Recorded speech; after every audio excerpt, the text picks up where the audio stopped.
केजरीवाल के एक बड़े अफसर पर सीबीआई ने नकेल क्या कसी। उन्होंने प्रधानमंत्री और केंद्र सरकार के खिलाफ जंगी छिड़ दी। पहले तो अरविंद केजरीवाल ने प्रधानमंत्री के खिलाफ अपशब्दों का इस्तेमाल किया और अब डीडीसीए की आड़ में वित्त मंत्री अरुण जेटली पर चढ़ाई शुरू कर दी। डीडीसीए पर लगे कई आरोपों को वो सबूत बनाकर अरुण जेटली के गिरेबान में हाथ डालने पर आमादा है, लेकिन अपने अफसर के खिलाफ लगे दर्जनों ऐसे ही आरोपों की तरफ वो देखना भी नहीं चाहते। तो क्या ईमानदारी और साफगोई के लिए केजरीवाल ने दो मापदंड बना रखे हैं? सवाल यह भी है कि भ्रष्टाचार के खिलाफ जंग को केजरीवाल बनाम जेटली क्यों बनाया जा रहा है?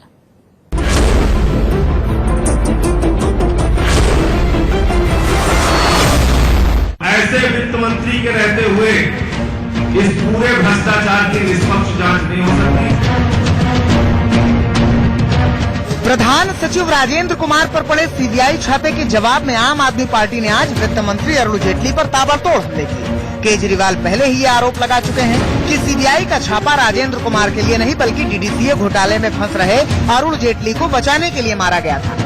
लिहाजा अरुण जेटली पर आरोपों की फहरिस्त गिनाने के लिए आपके 5 धुरंधर एक साथ बैठे। ईपीआईएल को केवल 57 करोड़ की पेमेंट करी गई। 114 करोड़ रुपए में से ईपीआईएल जो एक पब्लिक सेक्टर अंडरटेकिंग है उसको केवल 57 करोड़ की पेमेंट करी गई। बाकी 57 करोड़ रुपए कहां गए? बाकी 57 करोड़ रुपए कैसे साइफन ऑफ हुए? किन कंपनियों को दिए गए?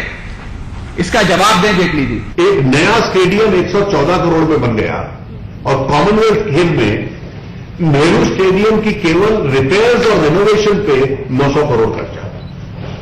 14,000 कैपेसिटी के ध्यानचंद स्टेडियम पे 600 करोड़ रुपए खर्चा और यहां एक ब्रांड न्यू स्टेडियम 42,000 क्षमता का 114 करोड़ रुपए में बना।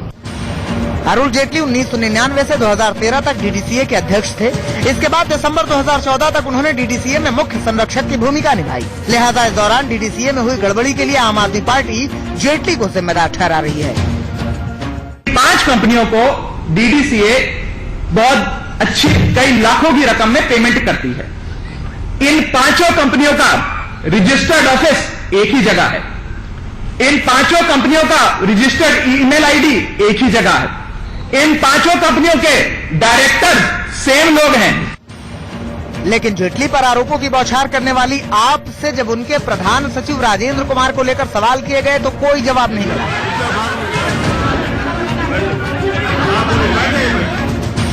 आपके आरोपों का जवाब बीजेपी ने भी उसी की भाषा में दिया और जेटली के इस्तीफे के सवाल को सिरे से नकार दिया। रिपोर्ट को आम आदमी पार्टी के नेता आज दिखा रहे थे, वो रिपोर्ट भी, वो इन्वेस्टिगेशन भी आम आदमी पार्टी की नहीं, स्वयं डीडीसीए की है। उस रिपोर्ट में भी अरुण जेटली जी का उल्लेख नहीं। केजरीवाल को, क्योंकि केजरीवाल के अधीन आती है डीडीसीए, तो केजरीवाल आज तक बैठा हुआ क्यों था चुप? केजरीवाल तो कर रहे हैं कि वो कार्रवाई कर रहे हैं। हाँ, अब कर रहे हैं। कितने दिन से ये, कितना पुराना रिपोर्ट है ये रिपोर्ट मेरे ख्याल में 15-20 साल पुराना है। उधर डीडीसीए भी जेटली के बचाव में कूद पड़ा है। Somebody who has done tremendous service to the association, we always fall back upon him. Kejriwal और केंद्र की इस लड़ाई में कांग्रेस चुटकी ले रही है। जेपीसी का गठन होना चाहिए और साथ में मेरा तो सुझाव ये है कि ऐसे व्यक्ति को उसका चेयरमैन बनाना चाहिए जो क्रिकेट खेला हो। बीजेपी के श्री कीर्ति आजाद को जेपीसी का चेयरमैन बनाना चाहिए ताकि वो पूरी तरीके से ईमानदारी से जांच हो सके। बुधवार को ही यह खुलासा हुआ था कि राजेंद्र कुमार पर लगे आरोपों के बारे में ट्रांसपेरेंसी इंटरनेशनल ने मई 2015 में ही केजरीवाल को खत लिखा था। इसके बावजूद केजरीवाल इस पर चुप्पी साधे रहे। सवाल उठता है कि आम आदमी पार्टी भ्रष्टाचार के खिलाफ लड़ाई को केजरीवाल बनाम जेटली की शक्ल देने पर क्यों तुल गई है? दिल्ली से राकेश कुमार सिंह के साथ bureau report, India news. DDCA पर आम आदमी पार्टी के आरोपों में आखिरकार कितनी सच्चाई है? और आरोपों की जद में चूंकि केंद्रीय वित्त मंत्री अरुण जेटली हैं, लिहाजा बीजेपी के नेता हमारे साथ में मौजूद हैं, कांग्रेस नेता भी हमारे साथ राजीव त्यागी हैं, सुधांशु मित्तल, बीजेपी के वरिष्ठ नेता हमारे साथ हैं। थोड़ी देर में आम आदमी पार्टी के स्पोक्स पर्सन सोमनाथ भारती भी हमारे साथ में जुड़ेंगे। सुधांशु जी, आपके साथ मेरा पहला सवाल है, और मेरा पहला सवाल यह है कि आम आदमी पार्टी का आरोप यह है कि डीडीसीए की बैलेंस शीट में खामियां हैं। 10 कॉर्पोरेट बॉक्स बेचे गए, किसे बेचे गए, किन नियमों के तहत बेचे गए, कुछ अता पता नहीं चल रहा है। 16 कंपनियों को 1 करोड़ 15 लाख रुपए का पेमेंट कर दिया गया, इसके बारे में कोई जानकारी नहीं। 24 करोड़ की लागत वाला स्टेडियम 114 करोड़ में बना है, और इसे लेकर के आम आदमी पार्टी ने तमाम अलग अलग तरीके के फैक्ट, डॉक्यूमेंट वगैरह सब पेश किए हैं। लेकिन आप जब टैकल करने के लिए आते हैं, रिबट करने के लिए आते हैं, तो आपके पास कोई पेपर अभी तक क्यों नहीं है? बीजेपी के पास कोई पेपर, डॉक्यूमेंट, वैलिड प्रूफ क्यों नहीं है अभी तक?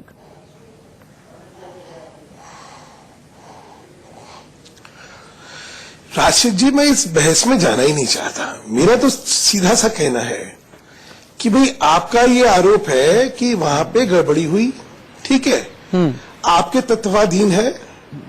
उस दिन बड़े उससे केजरीवाल जी कह रहे थे कि मैं तो कमीशन ऑफ इंक्वायरी बैठा रहा था और ये हो गया और वो हो गया।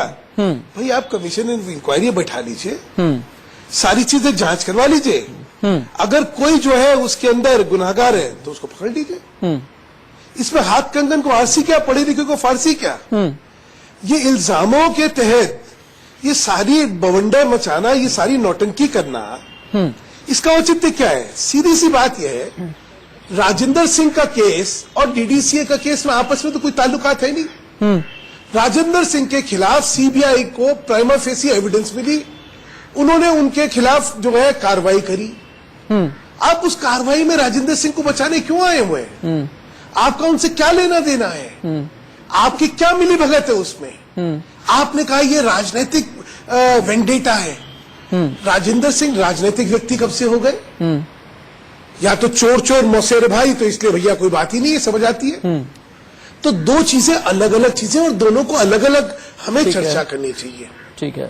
राजेंद्र सिंह वाले केस के अंदर आम आदमी पार्टी के मुख्यमंत्री का उनके बचाव में, उनके पक्ष में उतरना इस बात का द्योतक है कि ये सब मिले जुले हैं। और चोरी में इसके है, जो आदमी 100 करोड़ रुपए के ठेके फर्जिया कंपनी बना बना के दे देता है, आज उसका बचाव कौन कर रहा है?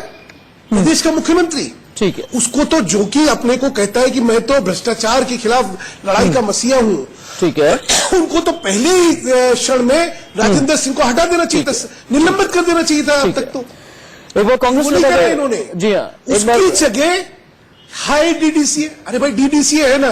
हाँ, एक बार कांग्रेस नेता के पास भी चलते हैं। राजीव त्यागी से भी मेरा सवाल होगा। राजीव त्यागी, मुझे ये बताइएगा, 2012-13 के आसपास की बात है, जब कीर्ति आजाद, बिशन सिंह बेदी, सुरेंद्र खन्ना जैसे लोग जो है केंद्र सरकार के पास में गए, कॉर्पोरेट मामलों के मंत्रालय के पास में गए, और उन्होंने ये कहा कि डीडीसी में भ्रष्टाचार हो रहा है, आप देखिए, आप समझिए, आप जांचिए। जांच हुई, सीरियस फ्रॉड इन्वेस्टिगेशन ऑफिस की तरफ से ये जांच हुई, और अरुण जेटली को क्लीन चिट मिल गई, दे दी गई। तो क्या आपको भी लगता है कि करप्शन के मामले से ध्यान भटकाने के लिए पूरी तरीके से अरुण जेटली पर आरोप लगा रही है आम आदमी पार्टी?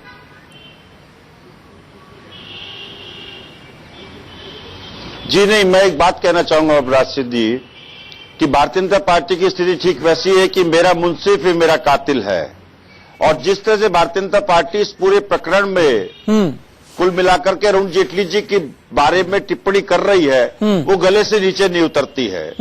दिल्ली कोर्ट की जो फाइंडिंग्स है, एसएफआईओ की जो फाइंडिंग है, और इंटरनल ऑडिट कमेटी जो है डीडीसीए की, उसकी जो फाइंडिंग है, वो कहती है कि डीडीसीए में 1999 से 2013 के बीच में जब अरुण जेटली जी उसके प्रेसिडेंट थे, तब बहुत बड़े घपले हुए हैं। ये सर घपले हुए उस दौरान सबसे ज्यादा राज आपने किया है। पार्टी आज जेपीसी की मांग कर रही है, सोमनाथ भारती के साथ जुड़ है। रुकिए राजीव, रुकिए, देखिए, सुनिए, अपनी इस बात को आगे बढ़ाएंगे। इस डॉक्यूमेंट को दिखाइएगा, आप इस डॉक्यूमेंट को दिखाइएगा। सोमनाथ भारती हमारे साथ में जुड़ गए हैं। सोमनाथ भारती जी, क्यों देश ये न माने कि भ्रष्टाचार से ध्यान भटकाने के लिए ये आम आदमी पार्टी का हिट एंड रन नहीं है? देश ये क्यों न माने? हमारे राजनीतिक विरोधी भी ये मानते हैं कि अरविंद केजरीवाल साहब, अगर कोई भ्रष्टाचार या भ्रष्टाचारी का सवाल आता है तो उसको बिल्कुल नहीं बख्शेंगे, इसीलिए हल्ला बोल मचता है। लेकिन मामला ये है कि आज जो मामला ये है कि आज जो केंद्र सरकार में नृपेंद्र मिश्रा जी जैसे प्रधान सचिव बने हुए हैं, उनके जमाने में 2G का घोटाला हुआ, कोयला का घोटाला हुआ, उसके बारे में कोई जांच नहीं होती। लेकिन ये सारा का सारा जांच का मुद्दा इसीलिए खोला गया जिससे कि डीडीसीए का मामला ना उठ पाए। अब मैं आपको फैक्ट्स पे आता हूं। डीडीसीए के तीन फाइंडिंग्स हैं, 3 रिपोर्ट्स हैं। पहला रिपोर्ट जो वो है जो कि आपने कहा SFIA का, सीरियस फ्रॉड इन्वेस्टिगेशन एजेंसी, ठीक है, जो कि 2012 का है। और डीडीसीए फैक्ट फाइंडिंग कमेटी 13-14 का है, ये बाद का है। ठीक है, और इसके अंदर इतने ज्यादा इरेगुलरिटीज और रॉन्ग्स और क्राइम्स बताए गए। सर अगर ये अनियमितता हुई तो आप आज आकर के आप खुलासा क्यों कर रहे हैं? राजेंद्र कुमार पर जब छापा पड़ा तब आकर के आप खुलासा क्यों कर रहे हैं? ये बहुत बड़ा सवाल है। बात तो करने दीजिए, क्या करें? एक काम करते हैं सोमनाथ भारती जी, यहीं से आप अपनी बात आगे बढ़ाइएगा। एक छोटा सा कमर्शियल ब्रेक मैं ले लेता हूं और ब्रेक के बाद जब लौट करके आऊंगा तो आपसे मैं ये भी पूछूंगा, क्या डीडीसी अरुण जेटली करने की कोशिश है आम आदमी पार्टी की? इसी पर हमारी बहस सोमनाथ भारती के पास में हम चलते हैं। सोमनाथ भारती जी, डीडीसीए के जो कार्यकारी अध्यक्ष हैं चेतन चौहान, उनका ये कहना है कि कोटला की जमीन और एमसीडी आपकी सरकार के अंडर नहीं आती, आप जांच करवा ही नहीं सकते। सोमनाथ भारती जी, देखिए, आम आदमी पार्टी की स्थिति तो ठीक वही है। बड़ा अच्छा, ये तो भ्रष्टाचार लड़ने वाले सबसे बड़े कैंपेन है, बाकी पूरा देश भ्रष्टाचारी है। चेतन साहब को एक ले जाना चाहता हूं इस पर्चे की तरफ। मेरे पास एक, अरे भाई कौन बोल रहे हैं? या तो मैं पहले बोल लूं या आप पहले बोल लीजिए। सवाल मुझसे पूछा तो मुझे बोलने दीजिए। जी आप ही बोलिए, सोमनाथ जी बोलिए आप। क्या मैं बोल लूं? देखिए, मेरे पास एक 27 जुलाई 2015 का गवर्नमेंट ऑफ इंडिया का नोटिफिकेशन है, एक लेटर है जो कि chief secretary government of NCT of Delhi को लिखा है। ये मैं आपके कैमरे में दिखा रहा हूं। इसमें लिखा हुआ है कि जो ये भ्रष्टाचार का मामला डीडीसीए का आया है वो दिल्ली सरकार इसकी जांच करे। और इसी लेटर के संदर्भ में जांच बैठाई गई थी, जो 3 मेंबर कमेटी बनी थी मिस्टर चेतन सांघे के अध्यक्षता में। वो कमेटी ने अपना रिपोर्ट दिया 17 नवंबर 2015 को।